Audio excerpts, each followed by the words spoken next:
these temporary hardships. Want to hear more about how Tom can help? Then call 877-456-4155 and receive a free copy of Tom's ebook, When Bad Things Happen to Good People. Tom's ebook covers many questions people have about bankruptcy and includes interesting stories about people who tried to avoid filing and people who have filed for bankruptcy. We think you'll be surprised to learn some interesting facts about bankruptcy. Call 877-456-4155. We need safe and secure elections. But Speaker Nancy Pelosi and Senator Chuck Schumer are pushing legislation in S1 that would undermine West Virginia's election laws, taking away our power and putting Washington bureaucrats in charge of our elections. Their bill would allow partisan groups to collect thousands of ballots without supervision. That's currently illegal because it leaves ballots unprotected, without security, threatening the integrity of our elections.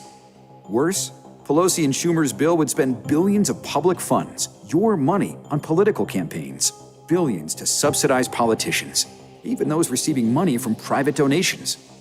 They want more money for politicians and more power for Washington bureaucrats. Call Senator Joe Manchin at 304-342-5855 and tell him we need safe and secure elections, not more wasteful spending. Tell him to stop the partisan power grab and oppose S1. Paid for by One Nation. www.onenationamerica.org.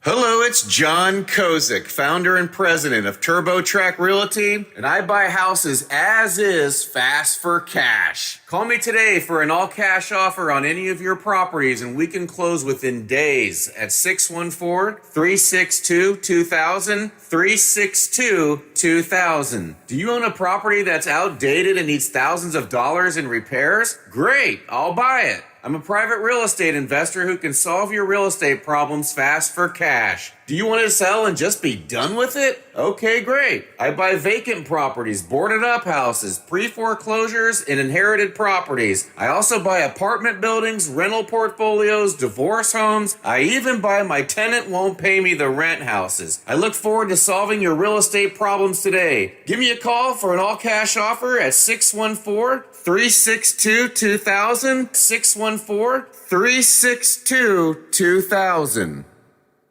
Over the years, you've brought opioids into your home. They helped when you were in pain, and you held on to them just in case. But holding on to opioids puts your family at risk. Learn more at www.fda.gov/drug disposal. For all of your IT needs, visit OmniPerforms.com. Omni Strategic Technologies, the only IT company that the Watchdog trusts. Hello, everyone. From the Watchdog, I'm the Storm Tracker Darnell Foster with a look at your local weather forecast for your Wednesday. Look for mostly cloudy skies, but a warm afternoon, a high near 85. Partly cloudy through the overnight with a low near 58. Partly. Okie doke, thank you. Hey, everyone. From the Watchdog, I'm Darnell Foster.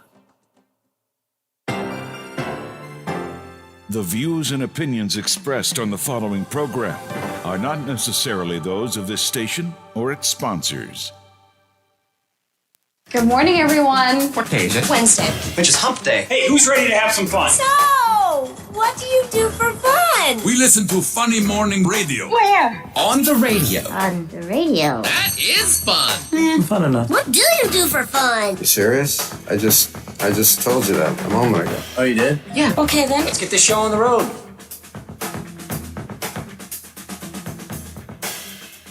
News, information, conversation, controversy, and fun. This is the Watchdog Morning Show with Howard Monroe.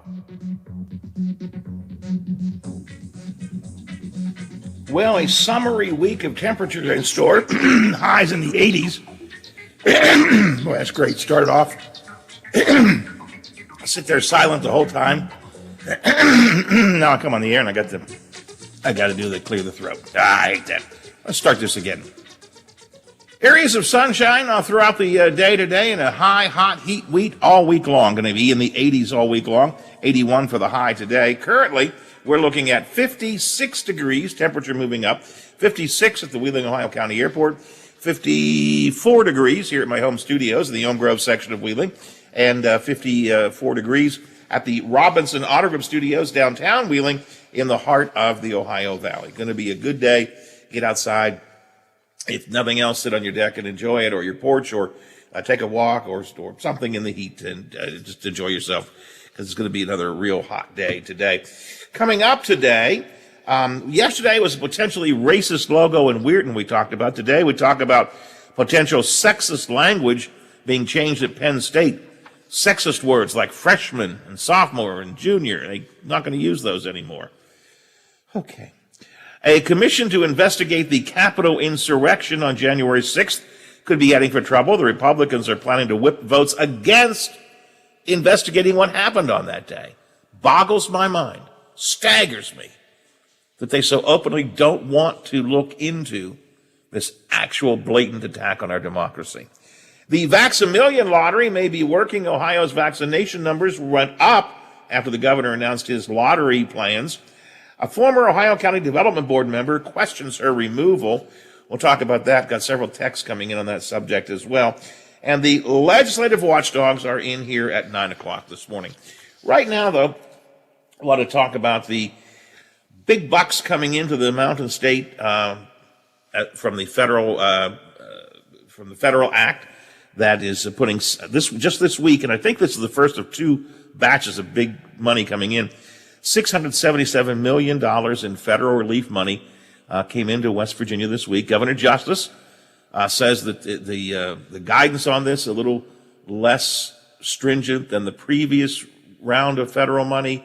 He's got some ideas on what to be done about it. He seems to imply he wants to talk to the legislature about it. I thought we would start talking to the legislature by inviting State Senator Bill Ehlenfeld here. Good morning, Bill. Good morning, Howard. Did you ever get a $677 million check? I mean, I know you're a powerful, rich attorney, but $677 million in one check, that'd be kind of neat to see, wouldn't it? Yes, it would. And no, I have never received that kind of a check. I would be happy to if one were to want to send something like that my way, but that's never occurred, at least to this point.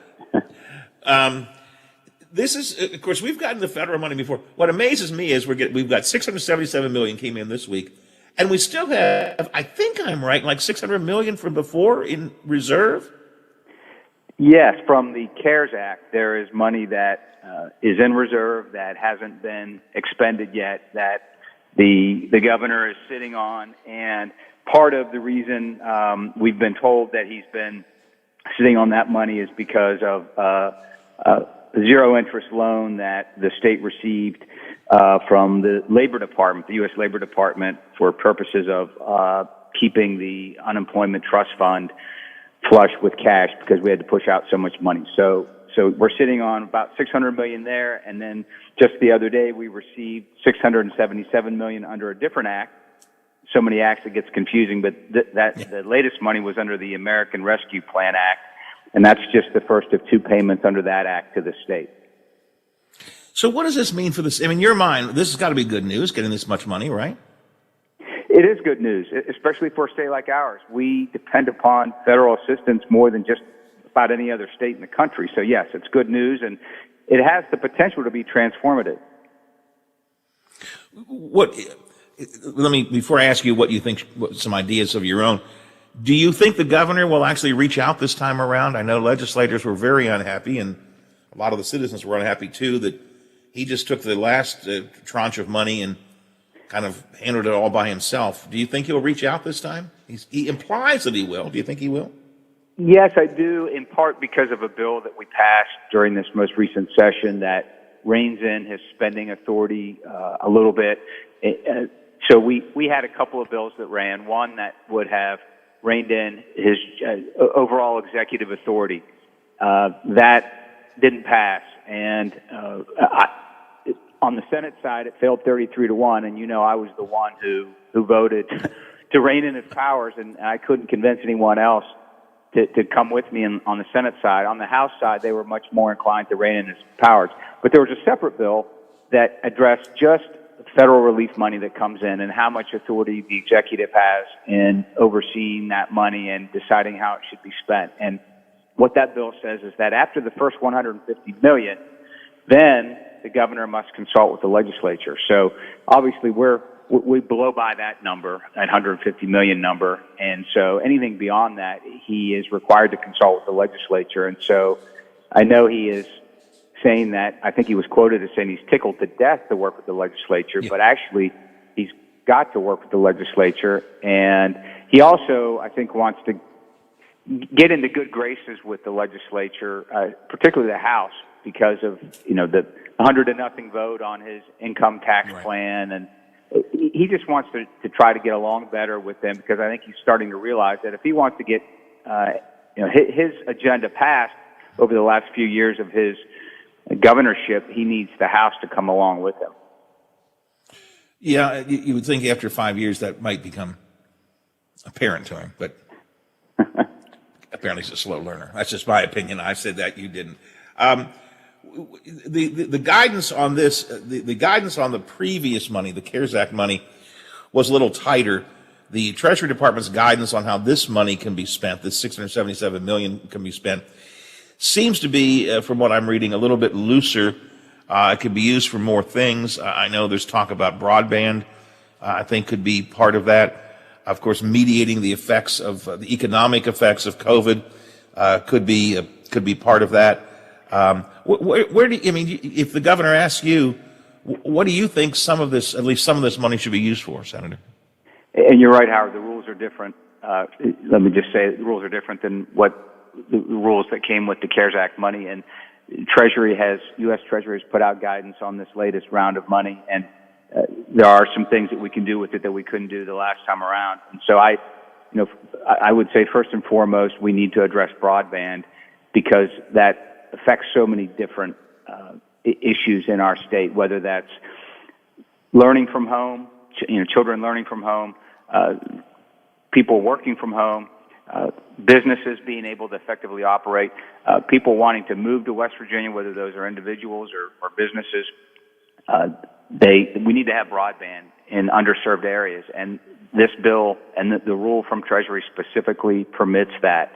And so we need to, I think one of the things that we can do is not just throw it here, throw it there. I think we need to come up with more of a comprehensive plan to address how we can make broadband more robust in the underserved areas. So that would be number one on my list. Of course, I'd like to see all the money come to the Northern Panhandle in the 1st Senatorial District, but assuming I can't make that happen, if we spread it out across the state, broadband would be at the top of my list. Clean drinking water is another area that is permitted use, and I think we have an opportunity there to upgrade facilities across the state. Wastewater and stormwater infrastructure is a major problem, including right here in the city of Wheeling. All the issues with flooding they've had in the Woodsdale neighborhood. So I think you'll see, I hope, some of that money used in that regard. And then the other thing that I'd really like to see is grants to small businesses.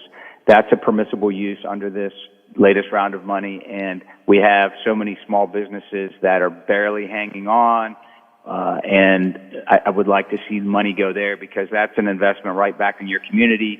They employ people, and the people that are employed by those small businesses then go out and spend money in the communities, and so it just has this ripple effect if we can keep our small businesses afloat. Yeah, they all sound like pretty good ideas. Broadband, of course, is something that's been talked about for years, kind of focused on this year, but money makes the world go round.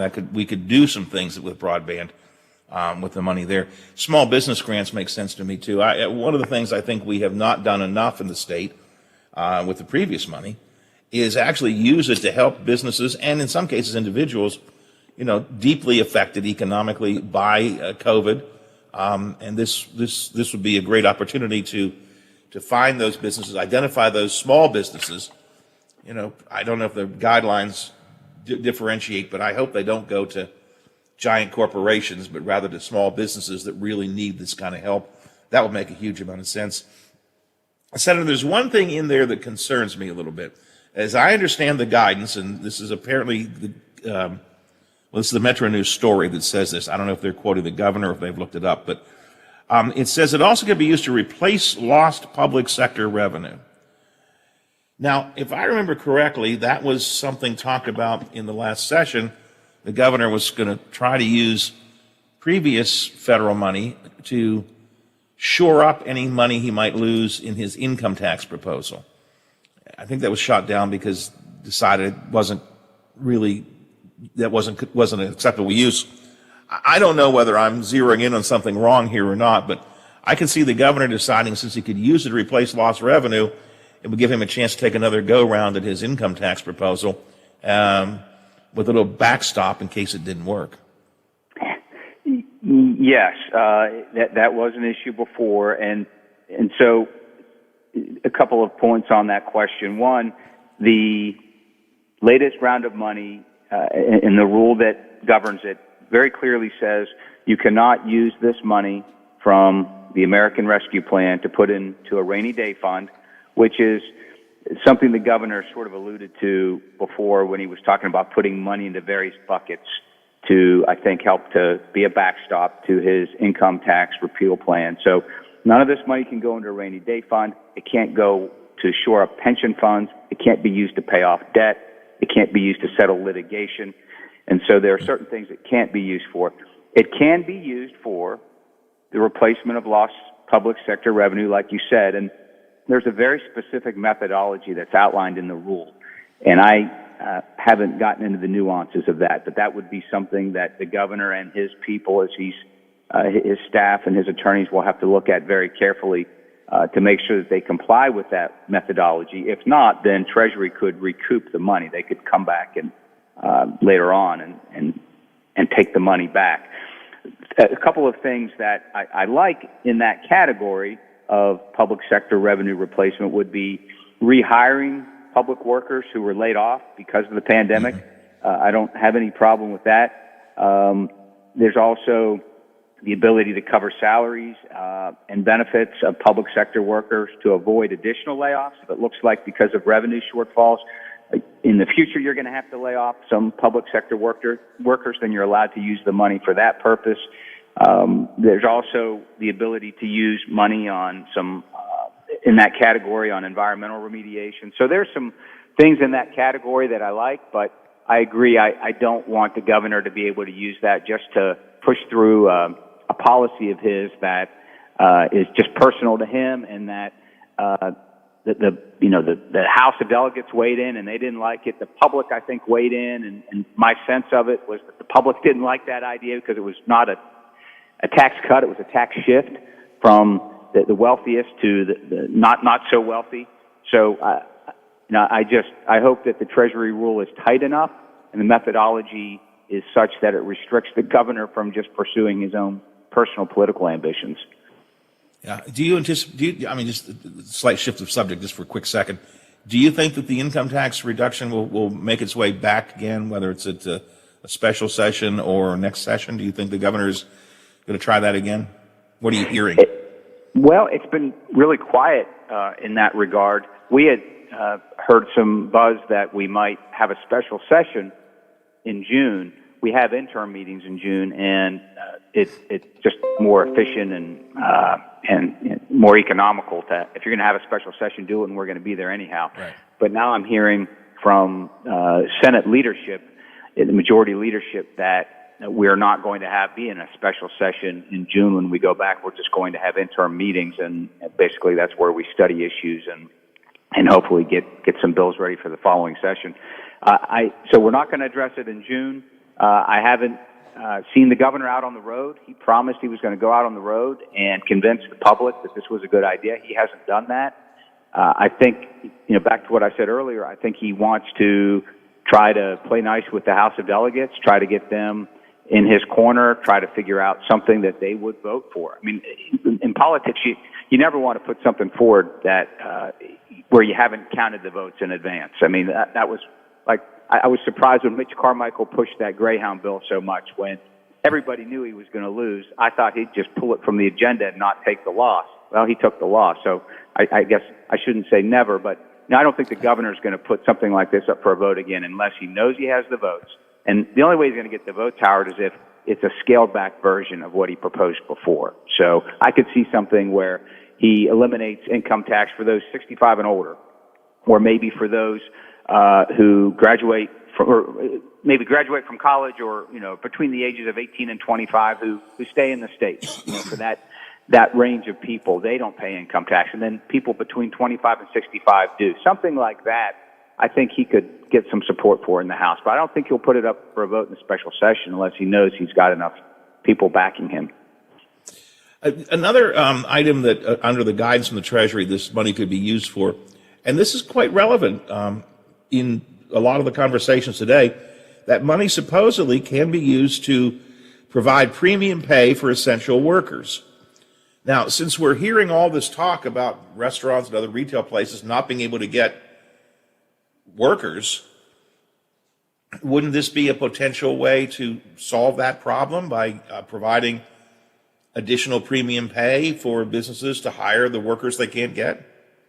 I think so. I mean, you can pay an additional $13 an hour on top of what they normally get paid under that provision of the bill. So, I think, and that would be people who work in grocery stores, healthcare workers, obviously. I just need to double check and make sure that restaurant workers would fit into that category, make sure that it's broad enough. But yeah, for these businesses that are struggling to hire people, that's something that they should look towards, and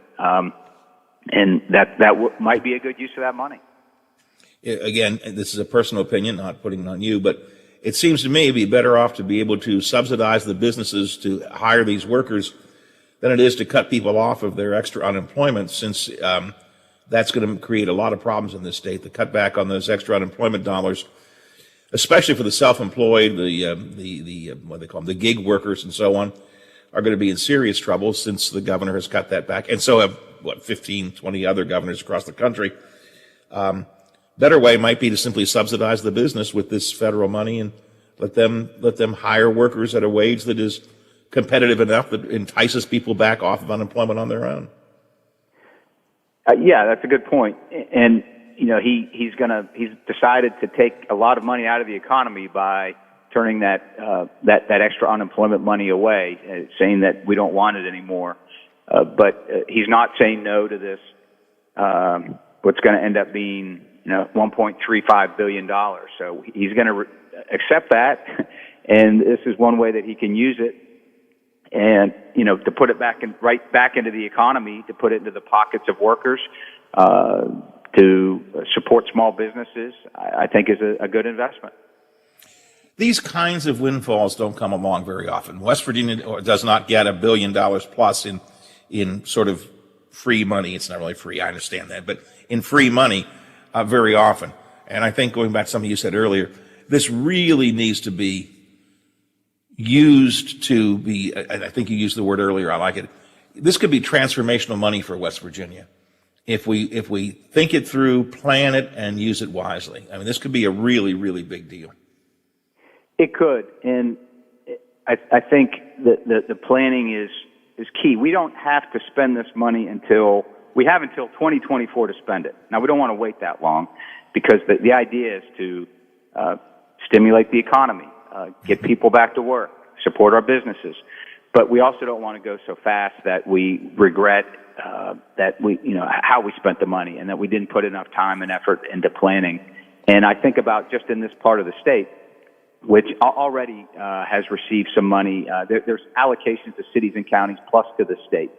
This money that goes to the state's going to, continue to help the cities and counties that have already received money, like the city of Wheeling, for example, got $29 million. But, for example, up here, I think if we were to not just look at it on a city by city or just an individual county basis, but stretch the money across different counties. Are there projects that would benefit both Ohio and Marshall County, for example, or Brooke and Hancock County? Are there ways that we can invest this money and make it go further than maybe we previously imagined? So, yeah, let's put the time and effort into studying this. Let's bring experts in. Let's not just rely upon the governor's staff, which we're not going to. The legislature is going to be involved, but let's talk to experts. Let's figure out the best way to use this money, and then in a few years we can look back and say, look what that did to our state. Look how much better off we are, whether that's with broadband or any of these other things that we've discussed.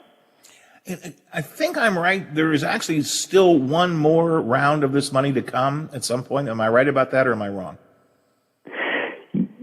You're right. The check that we received this week is just the first of 2 installments, and so we'll get another check at some point down the road. So this is huge money. State will never get this. I shouldn't say never say never, but unlikely to get this kind of money in a big windfall, if you will, all at one time. Over $1 billion between the 2 checks we've received already. Let's make this work. You know, I think the state became. I think we took 10 steps backwards during the last legislative session. No offense to you, sir. I just think that the legislature did a lot of things that were negative for the state. Let's try and find some positive things we can do. Money makes the world go round. And for a change, we're going to have some. Let's do something with it. I couldn't agree more. Senator, I appreciate your time this morning, as I always do. Thanks for your input and your insight, and we'll talk again, I'm sure, soon. Thanks a lot. Thanks, Howard. Take care. Appreciate it. State Senator Bill Ehlenfeld this morning. I want to get his take on this money. $670 million plus, 677 and then some odd change. Million. New money coming into the state, already in the state investment account, short-term investment account from the federal government. It is, to use Senator Ehlenfeld's word, transformational money. We still have $600 million plus from the previous federal money we got under the CARES Act. That's $1 billion, and we have one more big check coming. I don't know what the dollar figure will be. This is transformational money. We could make something happen in the state. We can actually do broadband.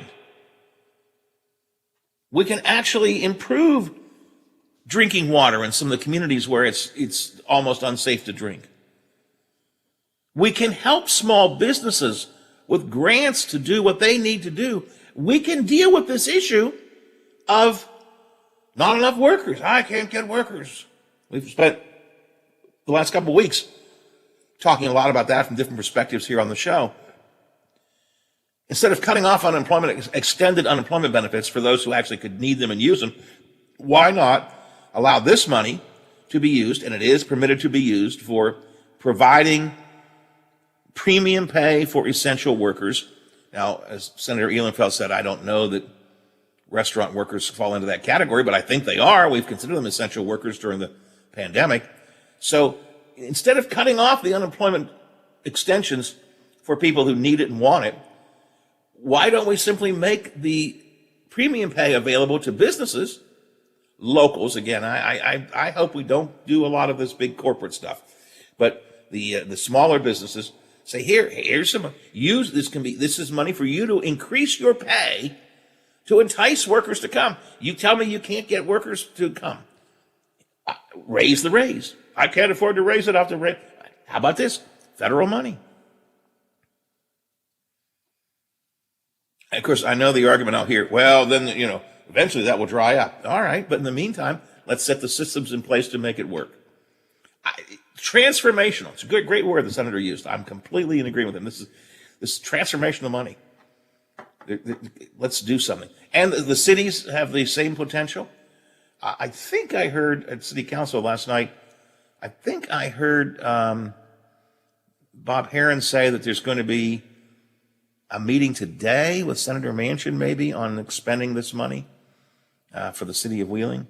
So the same thing in the city of Wheeling. Let's use this wisely. Let's use it for a thought-out process. Don't just throw it away and buying more property in East Wheeling. Let's use it for something of some value. 8:35. By the way, just reminded me there's some stuff that happened at council last night that I want to talk about. I may not have time to do it today. I might have to wait till tomorrow. 8:35, 25 before the hour here on the Watchdog Morning Show. The legislative watchdogs will be in at 9 o'clock. Let's take care of some headlines for you. The folks at Big Seven are here. Also, we've got some Mountaineer updates for you from Tony and the team from Mountaineer Sports. And then we'll get into the home stretch. It's the Watchdog Morning Show for a Wednesday. The WTRF Channel 7 News Update is brought to you by Thomas Auto Centers, Mall Road, St. Clairsville. Get the best deal at Thomas Auto Centers. Now it's...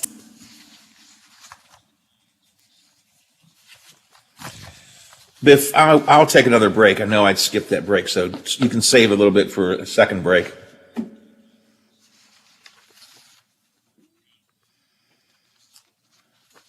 Okay.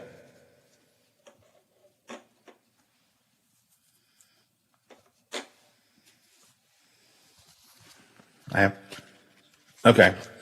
I still have to do a fan duel, but that's just me. All right, I'm gonna step away for a minute. I'll be back in a minute.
All right, I'm back, Biff. Fresh bottle of water, so.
Are you or your loved ones facing a serious legal battle? The law office of Paul Harris wants you to know you aren't alone. Do you need someone that's not afraid to go to trial and fight for your rights? Attorney Paul Harris and his team are willing to go where most firms are not. The courtroom. With a successful track record in civil litigation, criminal defense, including tax issues and healthcare fraud, Harris Law Office will fight for their clients by offering the most aggressive representation in and out of court. Call Paul Harris at Harris Law Office for a free consultation. 304-232-5300. 1 in 3 adults has prediabetes. 1 in 3. That means it could be you, your football buddy, your football buddy, or you, your best man, your worst man, you, your dog walker, your cat jogger. While 1 in 3 adults has prediabetes, with early diagnosis, prediabetes can be reversed. Take the risk test at doihaveprediabetes.org. Brought to you by the Ad Council and its prediabetes awareness partners. Dutch Boy's new Platinum Plus paint with Stain Shield technology has the performance you expect from a luxury paint at a price you didn't. Platinum Plus is up to 50% more washable and stain resistant than a leading premium paint in satin sheen. Superiority ranges from 24 to 50% depending on sheen selected. Platinum Plus keeps your walls looking new longer. Menards and Dutch Boy paint have you covered. Go ahead, live your life. Get 11% off everything now at Menards. Savings or a mail-in rebate. See store for details. What is Real Big Talk? Well, it's an honest conversation that you can be a part of no matter which way you lean. I'm Big Rick, your host of Real Big Talk, and I invite you to join me, Lola, and the rest of this community to discuss our world and the events that unfold daily. Be a part of the conversation at 304-214-1600. Real Big Talk, weekdays 2 to 5 on the Watchdog. Dallas. The Watchdog is protecting your yard. Join Howard Monroe, Hoppy Kercheval, Bill DeFabio, and Big Rick for the best live and local talk in the Upper Ohio Valley and beyond. Dallas trusts the Watchdog. Uh-oh, guess what day it is? Guess what day it is? Huh? Anybody? Guess what today is? It's hump day. Woo-hoo!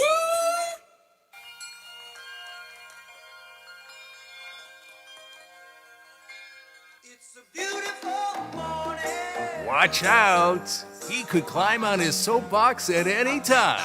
The Watchdog Morning Show with Howard Monroe continues.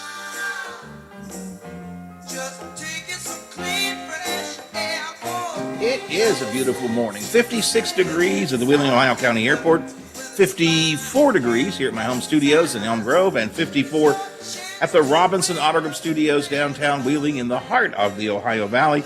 Nice and sunny outside right now. I'm going to be pretty much that way all day long. Looking forward to a good day and indeed a good week. So be prepared for all of that. Off the text line, a couple of quick things I wanted to get to, both having to do with the Ohio County Development Authority / Ohio County Commission.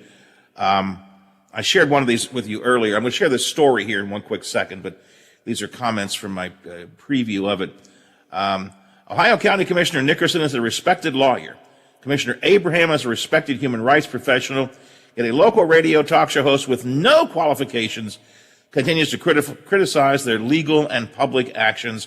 Feel free to place your name on the next ballot, Howard. As I said, no, I have been asked to run many times. And being here, being able to offer opinions and comments and analysis and oversight is something important. So, and I, without trying to brag or anything, I think after being 50 years at this, watching our state, local, federal government, being involved in it, I think I've got a pretty good idea what goes on. So thank you for that comment, though. I appreciate it. You can always text me, 304-214-1600. And even if you disagree, you're able to do that. Let's see here. Oops, I just went away. Also had a positive text on that, but I've lost it. Biffy, do you have your text line up there? Yeah, I have it. Oh no, it popped back. Okay. Off the text line, the Ohio County Commission needs to be questioned. on how they do everything. They are not transparent or honest people. So differing points of view from you all, and I appreciate that. I do appreciate differing points of view. Story this morning out of the Intel I just want to share with you quickly, because we have talked a lot about the Ohio County Development Authority and what's happened over the past 6-8 months. You know, it began with the plans to move Greg Stewart to supervisor of the Highlands from his county commissioner administration position, where he also was supervisor of the Highlands, to target his job at the Highlands. And then mysteriously, one commission meeting, a development authority meeting, the contract for Greg Stewart was mysteriously changed. Shortly there, and Randy Wharton, the president, said, "No, we're not going to do this. You can't slip a contract in without anybody knowing it or seeing it." So, following that, some members of the county commission, including Andy McKenzie, former mayor, were removed from the, I say commission, pardon me, I'm getting confused. The development authority, members of the development authority were removed by the county commissioners, replaced with new members. And then there was the long drawn out battle about whether or not Greg Stewart was going to get a contract or be an employee. Eventually they decided not to hire him at all. Greg Stewart is sort of out now. And then a couple of weeks ago, the Development Authority removed Nancy Weeks, who was their vice president, because I shouldn't say because, two separate statements. They removed Nancy Weeks, who was their vice president, period. Previously, she had questioned their decision on Greg Stewart, period. Are the two tied together? I can't tell you that's the case for sure. The issue that has been at hand is she wasn't notified that she was being replaced. And when the Intel asked, I believe it was Don Nickerson about it, Don Nickerson said, well, we do these things all the time, and we'll send him a letter eventually. Anyways, last night, Nancy Weeks questioned the county commissioners on this very same issue. She told the county commissioners yesterday she did nothing illegal or unethical to warrant her removal from the Development Authority. And she said after being there for 20 years, she felt that they owed her at least a notice before they got her, before they let her go as a member of the board. In my 43-year professional career, I've worked often with HR, human resources, and have voluntarily served with numerous community boards. I have never experienced the scenario where someone was removed from position or board without some proper conversation. She said that to me is simply common courtesy and good manners. The newspaper, the Ogden papers, editorialized on this very same issue not long ago, suggesting that at the very least, notice is important. And I would agree. It's interesting, though, after she had her say, and Randy Wharton, the county commission president, said, okay, thank you, I appreciate that. And then he moved on. Later, Commissioner Nickerson went back to what Weeks had to say and seemed to suggest that she had revealed information from a private executive session. He said she was involved with the private executive sessions that involved Greg Stewart's potential employment, and said, did you ever talk to Greg Stewart about what we said in those executive meetings? Not relative to the executive sessions, no, she said. Nickerson said, you were vice president of the board. Did you send out any advance notice of the changes coming up? She said she did not. I knew about it. This involved Andy McKenzie. She said, I knew that McKenzie was going to be removed. I asked Mr. McKenzie, contact you. So it looks as if Mr. Nickerson is attempting to put the blame on Ms. Weeks. And maybe it's valid. I don't know. I'm just following the facts of the story so far. But things are still a little messed up. They've been awfully loosey-goosey at the Ohio County Development Authority for a long time, and I think they're trying to get things back under control. Now, I am told that there is a legitimate move afoot to kind of realign the Development Authority, bringing some different kinds of expertise in to looking at things in a different way. And that certainly is valid, whether it's new elected officials or old elected officials who say, sometimes we've got to look at things differently. So the issue of removing Ms. Weeks, I'm not in any position to offer a comment on that. I am in a position to say I do think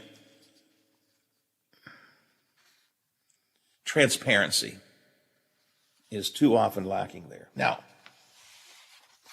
I know that the County Development Authority and the County Commission, especially the Development Authority, they tend to operate very loosely. They try to, they need to be responsive to a lot of things very quickly, so they try to do it in a very informal manner. But I just, certain things, I think the public needs to know certain things. And if some of the stuff is, they want to keep it quiet, I think they need to speak it out loud. Mr. Nickerson said, I'll make sure I'm quoting the right person. Yes, Mr. Nickerson said, involving Ms. Weeks, I resent any comments about the actions we took being retaliatory. They were not. So the long concern over the Ohio County Development Authority continues to grow. Biff, do I still have a caller on the line? Yes, you do. Todd is here with us. Good morning, Todd. Good morning, Howard. Was that back to the commission and saying that you're not qualified to question them? Was that a commissioner that said that? They didn't say no. That was not a commissioner. That was just one of our listeners. Okay, because I feel like this. It doesn't matter what career you have, where you're at in life. If you're a resident of Wheeling and you're a registered voter, you've got all the stakes in the game that you need to be able to question your leaders. That's kind of what America's founded on, is questioning authority and keep authority honest and make sure that they're working in our best interest. That to me, that statement about you is appalling and unpatriotic. I certainly concur with you. Any citizen has any right to raise questions about the way their government operates. I get upset sometimes when citizens raise questions in a mean and rude and aggressive way, but I think it's very legitimate to ask some questions. That's all. And in my case, because I do it for a living, I offer my opinion on what I think is right and what I think is wrong. I think I can't say whether this woman deserved to be removed from the board. That is a county commission decision. They had probably a lot of things to think about. I can say, however, that I think common courtesy would have said, you tell the woman ahead of time, not when the reporters call her afterwards. That's common courtesy. Yeah, that's professionalism even. Right. So I concur with you, and it has nothing to do with me. I take these criticisms all the time. You don't have to be qualified to offer opinion. In fact, you know what? You don't have to be qualified to be elected to the county commission. Right. I'm not implying they're not. Please don't get me wrong. But there's no qualification for it. You say, I want to run, you run. You get elected, you're a commissioner. There's no qualification. So, I think that was a little bit off base to say that, you're unqualified. We're all qualified. We're qualified by dint of being citizens. Yes, absolutely. And thank you for asking questions and trying to keep things transparent for us, Howard.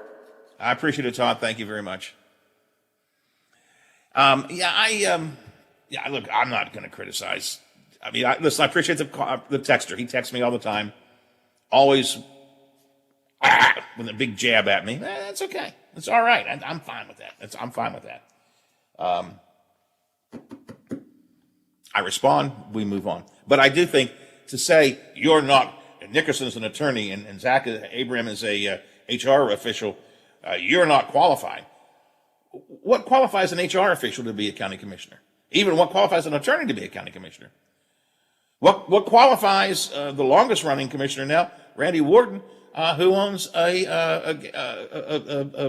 body repair shop, an auto repair shop? There are no qualifications to be county commissioner, nor are there qualifications to criticize. The only qualification is to be a citizen and have an opinion. 4 before the hour here on the Watchdog Morning Show. One quick story I want to get in before I turn things over to the Watchdogs, and that is what is likely to happen today. The House on Capitol Hill is set to vote on establishing a 911-style commission to investigate the January 6th attack on the U.S. Capitol. I do not understand why there is any debate about this. That was an attack on democracy. There were serious things that happened that day. Democracy itself was under attack. Individuals were under attack. Why in the world would anybody not want to investigate and to get all the details? And we've done a lot, and reporters have done some checking, and there's been some investigating by the Capitol Police and so on, a lot of conflicting reports about timelines and so on. You need an independent commission to take a look at this. So the House is set to vote on that today. Now, it will probably pass and be approved because the Democrats have the majority in the House, but Republicans say they are likely to try to block or delay it even in the Senate, or even in the House. Now, the Senate Minority Leader, Mitch McConnell, said he's pushing the pause button on the commission. And Kevin McCarthy yesterday, the House Minority Leader, said he's going to work actively against the commission and is encouraging his membership to do so as well. House Minority Leader Kevin McCarthy said in a statement Tuesday that he cannot support the bipartisan agreement announced last week to dig deep into what led to the January 6th insurrection. The GOP leader explained that he believes the inquiry would be potentially counterproductive and duplicative because there are several other ongoing investigations into the attack on the Capitol by a mob of Donald Trump supporters who were trying to stop lawmakers from certifying the Electoral College votes for Joe Biden. McCarthy's statement comes just days after GOP Congresswoman Liz Cheney suggested the minority leader should be called to testify during any commission investigation about his conversations with Trump on January 6th. A House vote on the commission is expected on Wednesday. Faith Abube, ABC News, Washington. We will spend some more time talking about this tomorrow.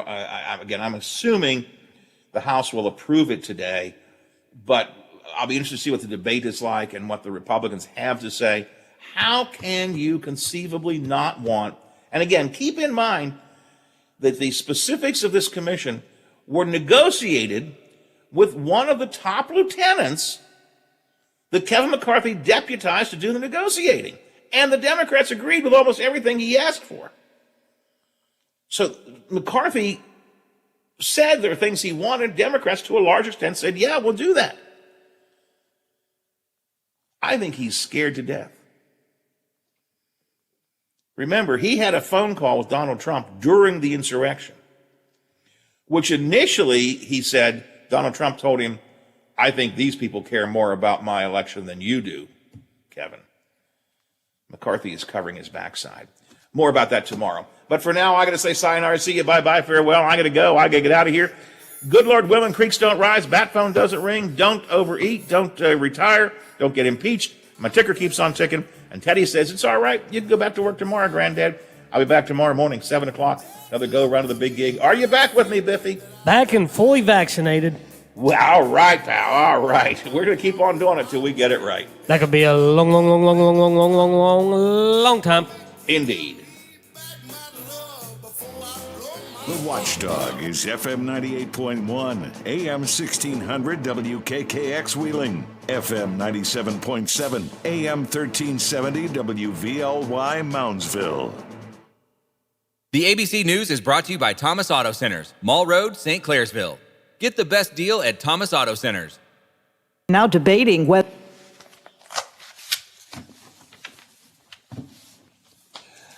I forgot today was your vaccination day. What, do you have an appointment or just going up? Good. Well, that's good. Hopefully you don't have any side effects. That you're young and healthy, should be okay. You had no problems the first time, right?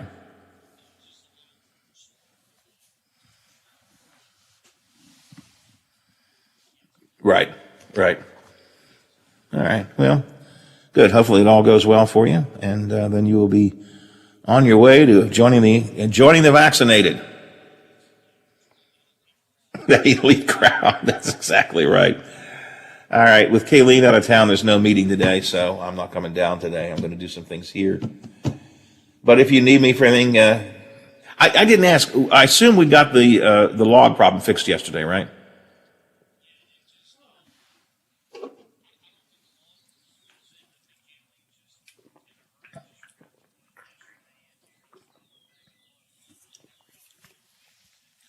Gotcha. Okay.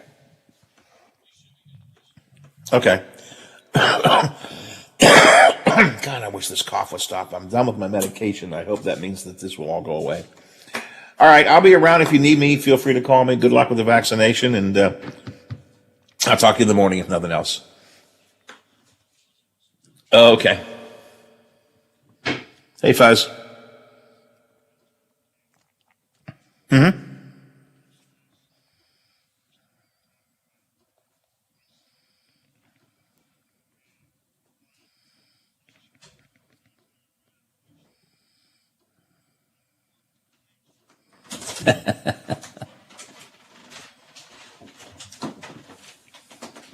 Well, because that's the only thing that makes it. That's the only thing that we care about is you workers are getting way too much money.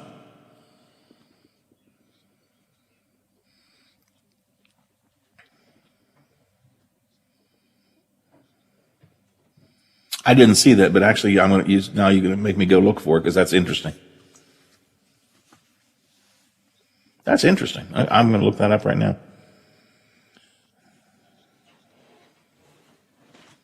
Okay. Interesting.